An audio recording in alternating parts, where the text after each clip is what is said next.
Hi, very good evening to all of you, and a warm welcome to all your viewers who have joined us on the show.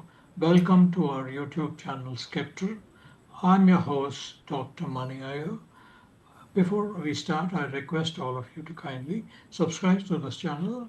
Um, Please like the video and share it with all your friends and relatives. This will go in a long way in supporting us to produce many more such videos and bring them to you. All right, let's begin. You're not too needy. You're not emotionally unavailable. You're not bad at love. Your brain just learned this when you were at 5. Now in 2026, most relationship problems aren't about love. They are about attachment, love bombing, ghosting, push pull, breadcrumbing, benching. It's all a survival strategy. Today, counseling psychologist Anshu Junjunwala is here to unpack and break down the 4 attachment styles in plain English and give you 2 practical tools to actually rewire them. So, welcome to the show, Miss Anshul Junjunwala. Uh, and Yeah, Miss Junjunwala is a practicing counseling psychologist. She's a gold medalist in her master's degree in psychology, and currently she's pursuing her final year of her Doctor of Philosophy PhD program in psychology. She works as a consultant psychologist, runs her own private practice, both online and offline, and is also associated with multiple freelancer organizations and banking institutions as a consultant for mental health webinars and training. She is also a good motivational speaker and has conducted several sessions for various institutions, including RBI and Bank of Baroda, to name a few. Anchalji, please welcome to our show. It's a privilege to have you here and your expertise here today. Welcome, warm welcome to you. Thank you so much, Dr. Mani Iyer. I'm super glad to be here with you. Thank you very much, Anchalji. So let's start straight. Let's get straight into the topic. Let's start blunt. Most relationship problems we see currently today in 2026 are not about love. They are more about attachment. What do you have Absolutely. to say about that? Absolutely. That's 100% correct, actually, because in today's time, attachment is showing up in all the modern dating behaviors like we see. And these are very few to name, like love bombing, ghosting, benching, push and pull, etc. But underneath all of those behaviors is actually a very logical pattern. So, I mean, let's go ahead and let's decode that one after the other. Okay. So there are some attachment styles I remember in simple terms. So can you explain that to us in simple Absolutely. terms? Right, Dr. Mani Iyer. So basically, there are four survival strategies that our brains actually have learned throughout the childhood patterns, right? So to name them, it's the secure attachment, the anxious attachment, the avoidant attachment, and the fearful avoidant. So every individual will fall under one of the attachment styles, like I've just mentioned, out of the four. So, in very brief, I'll just explain what secure attachment actually is. So, people with the secure attachment, they have learned that people are in general very reliable. They can trust them and they have had open communications with their caregivers. So, for example, when they were used to cry during the childhood, they were comforted, they were relaxed. So, the brain has automatically learned that I can ask for help and people will be there when I need help. So as adults, what happens is these secure people, they can easily ask for help if required. They can handle any conflict and situations where there is a conflict in a very calm manner without getting very panicky in nature. And they also do not fear a lot of abandonment issues. and connection feels very, very safe to them. It is not very threatening to them. So that's about the secure attachment. Mhm. Now, if I talk about the anxious pattern, the individuals having a more anxious attachment style, they have learned during the childhood that love is inconsistent actually. So, what happened with them was usually like the caregivers used to be warm towards them one day and they again felt very distant the other day. So, in return, what happened was that the brains of these individuals actually learned that if I don't chase, I will be forgotten. So these individuals, when they grow up as an adult, they are their nervous system is designed in such a manner that it's always on alert for signs of distance. Like whenever they feel like the person is getting a little distant from me, they start chasing that person, because that's something that their brains have learned, that if I don't chase, this person might leave me. So that is something that fears them the most. And as adults, what happens is that they want a lot of closeness because otherwise they feel more anxious about themselves. Mm. To talk about the third attachment style, which is the avoidant attachment style. So during the childhood, these people learned that whenever they used to emotionally express their feelings, they had a sense of disappointment. They never felt heard or they never felt very seen. So what their brain has learned is that I need to remain independent and only then am I safe.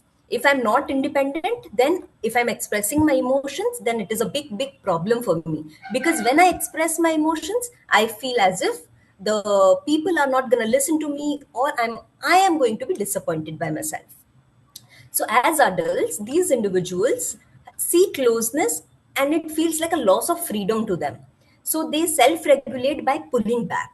They are just opposite to the anxious attachment. They do not go chasing. They will just pull back because they feel Mm. like if I show a lot of emotions, the person might just disregard my emotions. And the last attachment style that we will talk about is the fearful attachment, which is the fearful avoidant. In this, they have learned both the things actually, which is a mix of the anxious and avoidant. Here, the caregivers were very unpredictable. Sometimes they were very caring towards them, sometimes they were very scary, and sometimes they were also unavailable towards them. So the message becomes like, I desperately want the closeness, but the closeness also hurts. So as an adult, what these individuals do is that they create an approach avoid pattern. They want closeness, so they will approach the person. But if the other person tends to get very close to them, they take a pullback because they don't want the bond to get very, very close. That is something they fear the most. So it feels unsafe to them. It is like wanting and fearing at the very same time. Mm. Okay. So it's not about being clingy or cold. It's about what safety looked like in childhood. So, Absolutely. and so let's start with the best one, or I would say most secure people. What does that look like? Right. So just like I explained, the secure individuals, their most core strength is that they have a direct communication because they felt very safe during the childhood, and the Mm. nervous system does not always react as normal distance as a threat to them. Right. So they see a very healthy repair system. Like if we fight, we can have a communication after that. If we are not in talking terms, it's okay. It's very normal to them. It's not like they'll keep chasing or they'll keep pulling back or they'll be confused with what to do. They'll very well have a balanced autonomy also. So they will spend time together. They also can spend time without the person. They are happy being alone also. It does not bother them. So it's basically like we are okay even when we are not in contact because the bond is stable. That is what these people know it as. For example, I'll give you an example to explain this better. So, for example, a partner is busy on fun day. So, the secure individuals will not get worried like what is going on with the partner, where is the partner, is something going wrong with the person. No, the person will say, it's okay, you have your day, we'll catch up tomorrow. That is something a secure individual does because they do not panic and they do not feel like disappearing is also the need. Mm. Right. So let's talk about anxious. What differences do we see? Right. So the core defense actually is that the individuals who are in the more anxious domain, they use a defense. Like I'll just mention a few defense that these individuals use. Is mainly love bombing, right? So what they do is they will give intense attention to the person initially, and logically it is not even manipulation, right? It is like, what why they do this is because if they feel, if I create maximum closeness right now, maybe the person will not leave me later. So that's the reason that these people love bomb so much. They give so much of love to the person because they fear that the person will leave them. So that's the defense that works for these kind of people. Another defense that these kind of people use is benching. Actually, what they do is they'll keep other options also open, but they will not commit to those options very properly. So basically, again, a proper reason why they do this is that because they feel, if I don't fully let go, I won't feel abandoned. So they have this fear of abandonment basically. So to just keep that, they keep doing these kind of defenses just to make themselves self feel protected all the time. Like, Okay. yeah, yeah. Basically, I'll So, give you an example here also. So what happens is, like, for example, if someone who double texts all the time, or a person who needs constant reassurance that you are there for them, you will be there for them, that is why, that is the anxious kind of a person. It is basically not neediness, they are not needy that way. It is actually a child's part that is constantly saying, are you still there with me, or would you disappear, would you leave me? So that part keeps coming, which is why they keep on chasing, they keep on asking for reassurance multiple times actually. mhm. Okay. Okay. So the intensity get confused with intimacy. So, yeah. Um, what do you say? Absolutely, exactly. That's the gist of the anxious attachment, actually. The brain has learned for them that chaos is connection. That is something that the anxious attachment individuals have learned and modeled it that way during the childhood days. Okay. Then what about the avoidant defenses? Right. So, as I mentioned earlier, also the individuals with avoidant attachment, they are opposite to the anxious avoidant, to the anxious attachment. Sorry. So, in avoidant, what they actually do is the core defense would be withdrawal, and because over your closeness feels like a lack of control, and they are losing their freedom as if, right? Because during childhood they felt like whenever they are expressing their needs, it's leading to rejection, or it's leading to disappointment, or people are just saying you are reactive, you are overreacting, you are too sensitive. These are the kind of comments that they must have had to hear. So because of which they chose distance as the key right now. So that's why they are the ones who use defense of ghosting more often, because they feel like when things are getting very very emotional, the system will shut down automatically. So logically it says, if I disappear, I don't have to feel overwhelmed. That's why the individuals with avoidant patterns are more into the defense mechanism of ghosting and breadcrumbing. Breadcrumbing, what they do is they keep on putting those small messages just to keep the connection, but they actually do not feel the emotions for the person. They just want the person to be there.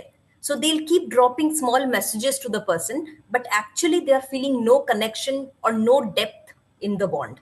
Just the messages keeps on going. That is something the people who are avoidant in nature, they tend to do more often. And this means they want the person to remain close because they don't want to feel alone all the time. And when they feel as if they're getting trapped, that is when they take a seat back. That is when they will not be available for the other person. So, for example, again, if I give you an example to explain this better, so if somebody says, I need space, and then the person goes silent for days, so it is not that they do not care actually. It is that the vulnerability, the that felt like danger during the childhood, it is now that the brain is avoiding to protect the individual. So that's why they use these kind of patterns more to just protect themselves actually. So you're saying one runs to connect, the other one runs to regulate. Absolutely, 100%. That is exactly what I meant. And that is exactly what happens. And both of them are actually doing this just to protect themselves. The anxious will chase the person because the person does not want abandonment, and the avoidant will pull back when they are getting very clingy because they do not like a lot of emotions.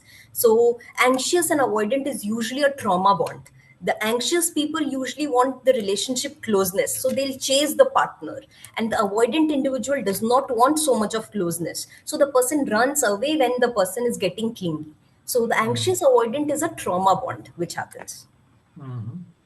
What about the fearful avoidant? So in a fearful avoidant, it's a mix of the anxious and the avoidant type. So the defense that people use here mainly is the push and pull, right?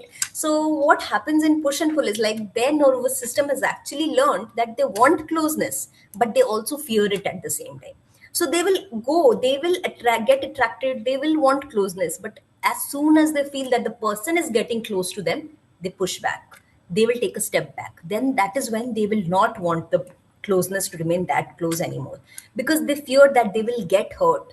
So they are the ones who leave first, because they feel if I get too close I will get hurt. So if I leave, I'll be alone, and that is much better to them. And another thing that these people do is testing. They do a lot of testing. Why? What they do in testing is they'll create small conflicts to withdraw, and then they will see, will you stay if I'm difficult? Will you stay if I fight? That is the things that their brain wants to do, because they want to see if actually this person will leave me, or will this person stay with me even when I'm having fight with these people. So, just to give an example, as I've been giving for each attachment, an example for the fearful one would be someone who's actually saying, I really like you. And then they disappear for 3 days. And after one deep conversation, so basically, it is not game playing. It's not like they're playing games with you. It is their childhood pattern. It's a child's part that has learned that love is unpredictable. During the childhood days, maybe they did not get that support, they did not get that love from their caregivers, and that has set up, and that is now telling them that love is unpredictable. One moment they want the closeness, the other moment they pull back. Okay. So, what about the self-sabotage thing? In the cell, yeah, another thing that they do is self sabotage, right? So they actually, what they do with the self sabotage thing is like they actually end things first, because when it starts to feel very serious, like logically, it's like if I leave before you do, I control the pain. So that's how they control their pain, because they don't want others to hurt them. So they feel the other person will leave me, and what if the other person leaves me? So before the other person leaves me, I should be the person to leave them and go, so that I can at least protect myself with that. Okay, so they are not confused about you, they are confused about safety. Right, exactly. The brain has learned in that way that intimacy is actually a very big risk for them. So they chase to feel loved, and then they withdraw to feel actually safe with themselves.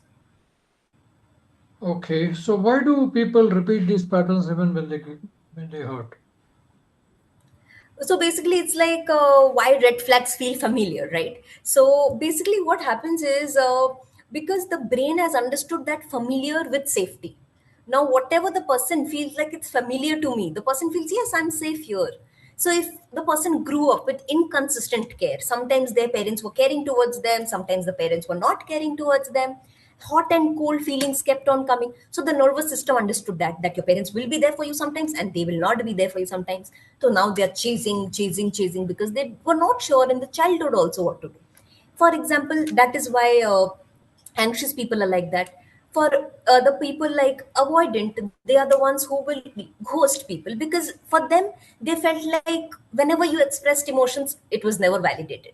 Whenever you shared your emotions with your caregivers, they were never validated, they were never understood. So these are the kind of people, they'll keep their emotions to themselves. They feel if I share my emotions, people are not going to understand, so they keep it to themselves. And push and pull, why they do is in the fearful, because they feel like the chaos is a very normal thing for them. That's what their childhood looked like. It was very chaotic, and that's what their brain has acquired over time. So it's basically not logic, it is basically recognition.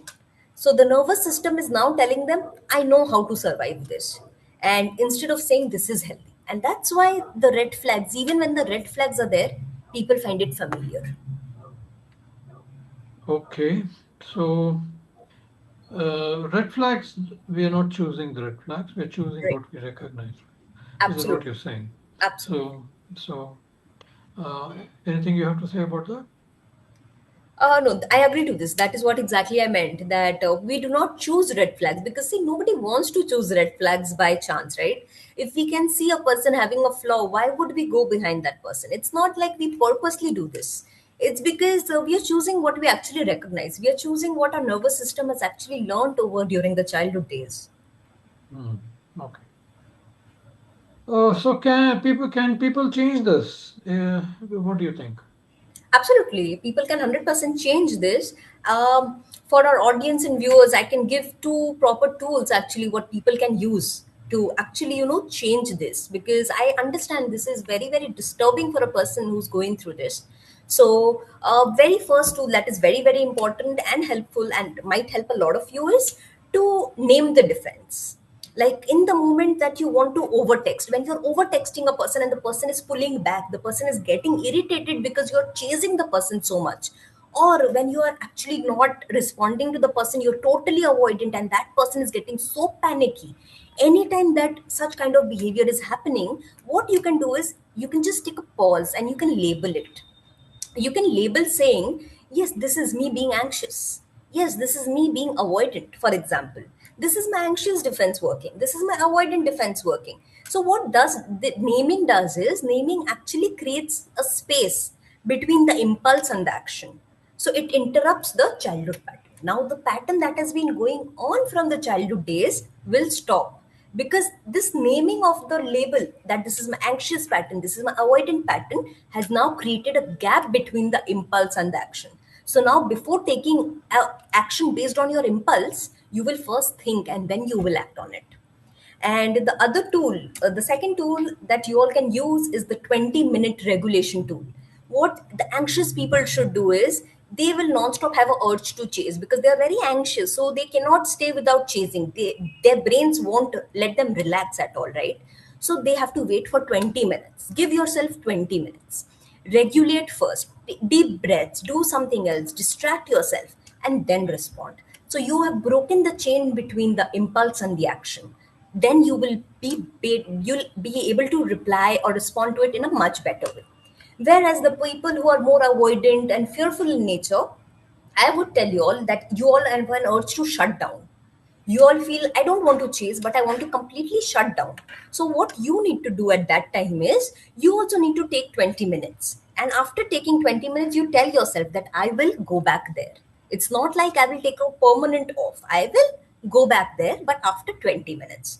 So now this is teaching the nervous system that what we learned in the childhood, that connection is there, but we can always change those patterns. It's not like a permanent or a fixed thing. We can always overcome those patterns from childhood and create a new pattern in our nervous system. Right, right, Jiyanjalji. So I think you have covered all the attachment styles and the result. Why do they had happened? Because they had a mirror effect, kind of. It Absolutely. was from the childhood. So the seeds were there in the childhood, which has become what it is today. Now, I just wanted to ask one question. Is basically if this kind of behaviors we find in different people, right? The way you mentioned, four different kinds of attachment styles. So who would when the it is I would call this person maybe as the giver and or the transmitter, and there must be a receiver for that relation at the other end. No, what effect that will have? These kind of different, So because if somebody on the other side who is actually the partner or whatever, the would-be partner or current partner, undergoes these kinds, finds a person, changing suddenly, like forget about the secure person, but the other ones, like sometimes he love bombs them and or the opposite of that is what do you call completely avoidance or something like that. The other person also will undergo some emotions as a result of which will it will affect the other person as well to a large extent. So how do they take care of themselves in such situations? Absolutely, that's a very genuine question, actually. A very nice question that you pointed out, Dr. Mani.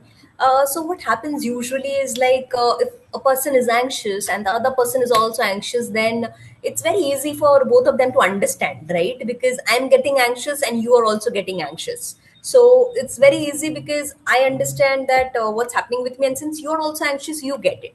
But the problem actually comes when one person is anxious and the other person is avoidant in nature.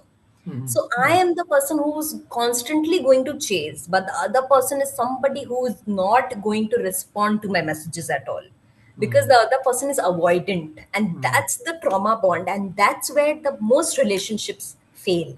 And that's where the most issues come out in relation, where both of them need counseling after that. Mhm. One needs counseling on controlling their emotions, on not reacting on the impulse, not chasing the person, getting busy with their own lifestyle and schedule. The other person needs guidance and counseling on how the other person can actually understand the other person's emotion also.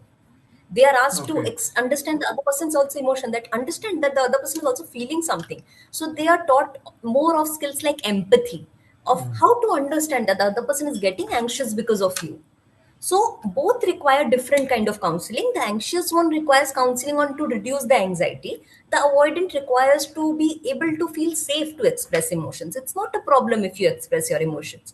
So in childhood, the anxious always learned that my parents are caring for me one day, they are not caring for me one day. So in adult, they also keep changing the partner because they feel like if I don't change the partner will also leave me.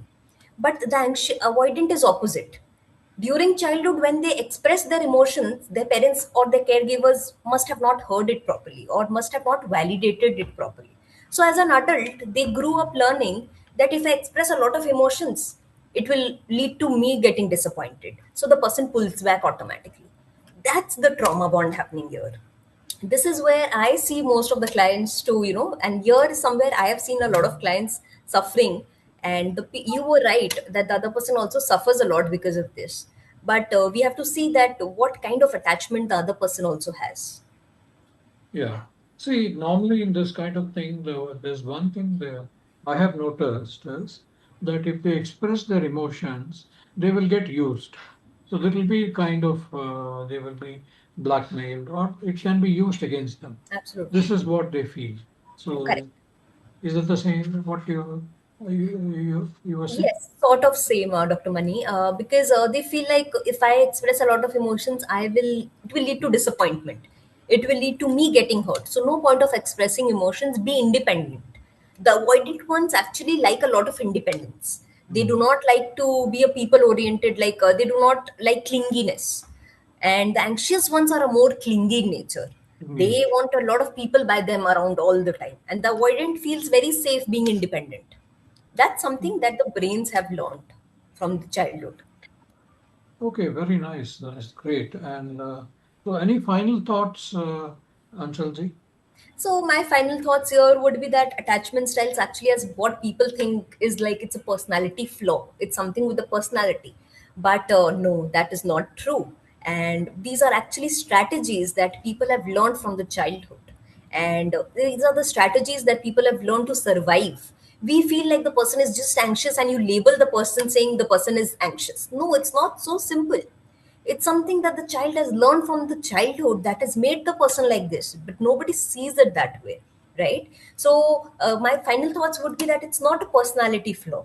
It is a strategy the person learned in the childhood to survive, to protect themselves. That is how they protected themselves.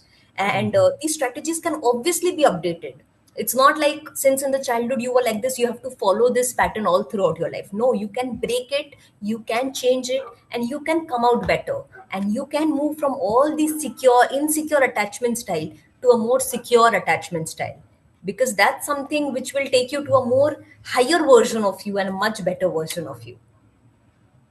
Okay, so thanks very much, Shi. That's how I think relationship move from survival to security. So thank you very much, Anshalji. I Thank you. really appreciate you bringing forward this, very live topic, and you lived it up with your very, with your style as well, with your, not just speaking about it, but expressing the whole thing. acting it out and showing it out. So really, it was a very lively session. I enjoyed it, and it was, I think, also very useful to me, and it will be very much useful to all our viewers to understand this, and so that way they can, work their relationship much better and move forward in life rather than, missing it out. So kind of. With Absolutely, that, Dr. Maniar. Thank you so sorry. much for having me. And it was a complete pleasure making this video with you. Thank you very much, and we look forward to having you more on our channel. And okay, so with that, I would thank you very much. I really appreciate you have taken time on a time off on a busy on a Sunday, particularly where you must be spending that with your loved and beloved ones. But you have chosen to actually come on to our channel and talk to our viewers. So I really appreciate that, and look forward to having more such conversations with you. I look We'll forward for see. the same, Dr. Maniar. Yes, It will be a and pleasure making more such meaningful videos with you. yes, and we will see you soon. Until then, have a great, a great day today and great evening, and take care of yourselves. We You will too, be Dr. Maniar. soon in touch. Thank you very Thank you, much. Dr. Maniar. Great. Thank Okay, you. good Have a day good to you. Bye. Thank you. Bye bye.